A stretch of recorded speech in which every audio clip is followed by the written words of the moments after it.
কি সুন্দর সুশীল নারী আমাদের দিচ্ছে সুশীল বিনোদন। বাট বাট বাট তার গায়ের ওড়না কোথায়? এটা একটা সুন্দর প্রশ্ন, আপনার আসলে খুব টেকনিক্যাল। তাকে নিয়ে আজকের ভিডিও। কেমন সুশীল এবং কেমন বোরকা আলী টিকটকার, সেটা নিয়ে আলোচনা করব আজকের ভিডিওতে। চলেন কথা না বাড়িয়ে ভিডিও শুরু করি। আসলে আজকে রাতে অনেক মজা হবে, কারণ আজকে রাতে দেব তাকে বাঁশ। ভাই বাংলা মাছ দেন না রে ভাই, চাইনিজ মাছ দেন, না হলে আফ্রিকান মাছ দেন। এবার ঠিক বলেছেন, তার সাথে এই বাঁশ ভালো যাবে এবং ভালো মানাবে। थप्पड़ मारूंगी साला थप्पड़ मारूंगी थप थप थप्पड़ मारूंगी। কেন বাঁশ পছন্দ হয়নি? আফ্রিকান বাঁশ পছন্দ না হওয়ারই কথা, কারণ সে বাঁশ যাতেও চিড়ে আসতেও চিড়ে।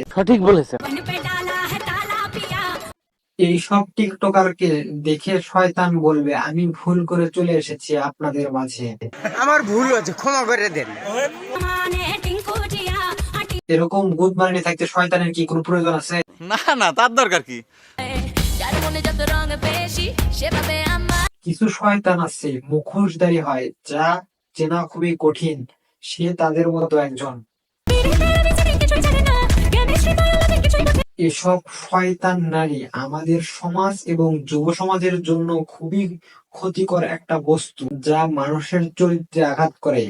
তোকে দেখে প্রথমবার এমন তো নাই সে মনে হয় পরিবার থেকে কোনো শিক্ষা পায়নি বা সমাজ থেকে কোনো শিক্ষা পায়নি, না হলে তার মা তাকে পতিতালয়ে জন্ম দিয়েছে। সো এরকম গোদমারানি শয়তান থেকে দূরে থাকবেন। দেখা হচ্ছে নতুন কোনো ভিডিওতে।